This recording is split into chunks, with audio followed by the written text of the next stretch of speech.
There is a wonderful signing crowd that says pick Anivia. So Genax, give you a bit of a shout out there.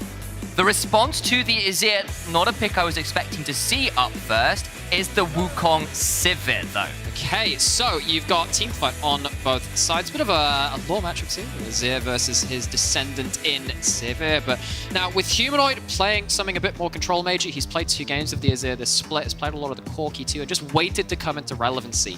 The thing is, Humanoid in summer compared to spring has struggled to be as really rock solid, to just not be given huge amounts of resources, but still be crazy in those late game team fights, especially with the way that Fnatic are putting resources more towards top side at this point, towards that top lane.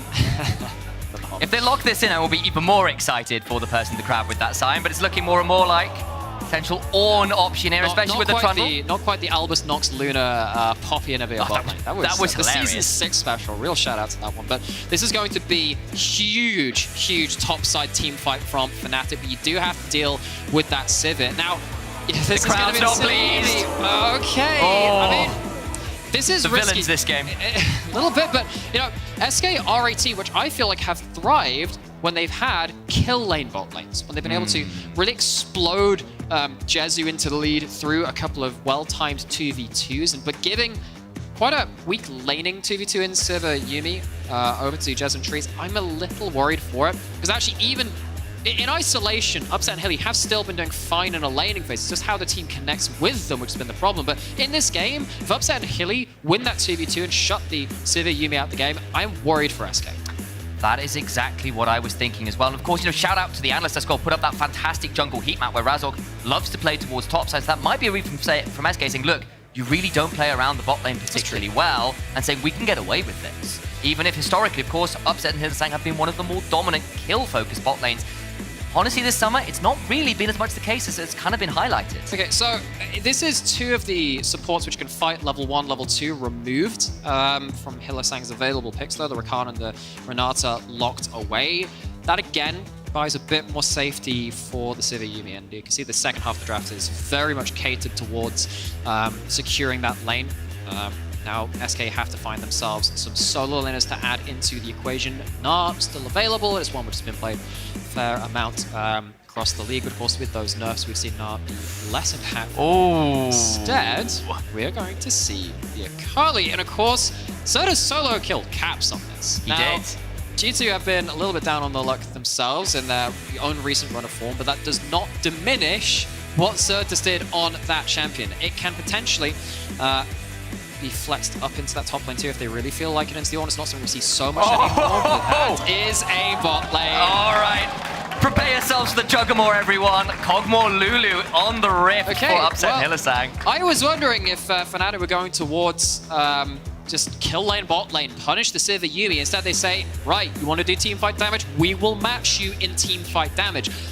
The one problem for me now is there isn't a great angle for Razork to really impact anywhere. There is not great amounts of lane setup. Maybe you can do something in a mid-jungle 2v2, but against a Wukong and Akali, that seems very dangerous, and the Narsa being self-sufficient too. I do feel like Razork has limited options. You're hoping that you can just support your lanes through to those 5v5s and hope that SK don't have any early game plans for themselves. That's definitely the case, of course. If we get to those team fights, and with the way these drafts are working out, it looks like we may well get towards them at this point. The question then becomes whether Sivir with the Yuumi. Very important in these more than just 1v1 fights. He's still in the area though. How much support has he really got here? Not maybe as much as he was hoping, as Subjugate's been popped, but the Call of the Forge Core now coming through. Wonder gets a knock-up onto Gilius, who's ignited, now flashing away. Flash forward from Wonder, who really wants it, but now the turnaround. Not bad with the cycle, but a first blood from Hylissang, aggressively flashing forward for it. But all the while, steps into the backside, exhausted. Can't quite perfect. Yes, you doesn't get it with the 5-point strike either. He's back into the Shroud, but I don't know whether it's going to be enough. Trying, but not enough. Mega Gnar into the wall from Genax, but cannot secure it. SK are thwarted at every turn. 3-0 to Fnatic. And you know what I'm going to say here? Support diff. Hilly turns up early. We called this out. Fnatic had themselves the bot side control, got to crash that wave in. They got first reset, and Hylissang turns up. That is going to be increasingly difficult for SK, because now if you lose the second Herald, which is looking increasingly likely, again, if you're going towards these big team fights, you're not really going to be that happy about it. Chances are you're going to lose yourself something like a mid lane out of turret. That means that it's much harder to approach these fights. SK, beginning. Such an important fight for them. Teleport is there. They're going to try and secure it. It's now gone through onto the Trundle. The root comes through, but no real kills come through. Flash forward from Raza with the chomp onto Jezu, who's having to run away. The Sivir is out, but on the other side, Janus gets a stun, but cannot get a kill. Certes exhausted, but shoved away with that massive Emperor's Divide.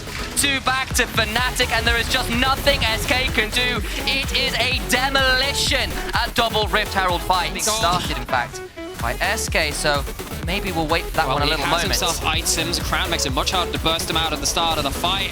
What can SK do against these carries which are coming online?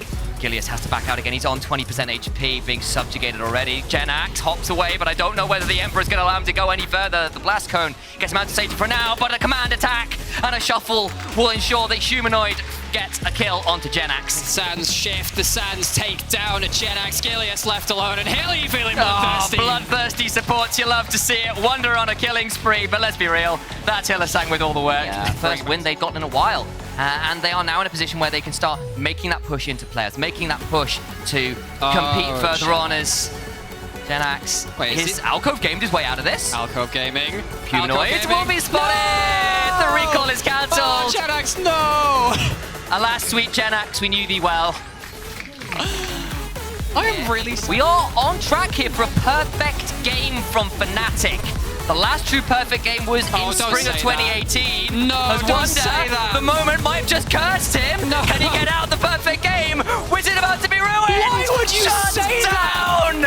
I have thrown Wonder under the caster curse of all caster curse. Still lands. It's been 4 years at this point. He's going to have to wait a little longer as Upset decides he's a bit angry about that and just murders the monkey. 4 of them to none. Soul to nothing on the other side. Still a Red Bull Baron power play to go through as well. 2 minutes left on that. Fnatic can really turn the screws and choke the remaining life out of SK. And what a sad story for SK, because in spring they were obviously 2-7 in the first round robin. They ended up recovering to a respectable finish. They ended up taking games off of a lot of our top teams. You nearly see it in that that split, but now we thought we could see the same from them. They were improved by 1 in the first round robin. They went, 3-6, and it was like, wow, okay, cool, maybe they can do something with this. And they've not really managed to keep up that innovation, that momentum. Oh, Upset. The Bio-Arcane Barrage and the Living Artillery takes Gilius down to 10% HP. Jenax has to recall as this Kog'Maw just unleashes on the enemy jungler. That's gonna be such a difficult position to be in. What can they do? Can they break this team? 24.5 minutes on the clock, and Fnatic are done waiting. They want this game right now. They want it right here, and SK, the playoff stream, is looking like a bit of a wish and nothing more as Fnatic prove why they have made playoffs so many times throughout the years. They're on track. The recovery continues. 2 in a row for the boys in orange. Fnatic starting to show signs of life again. Broke that lost streak, but a second one into that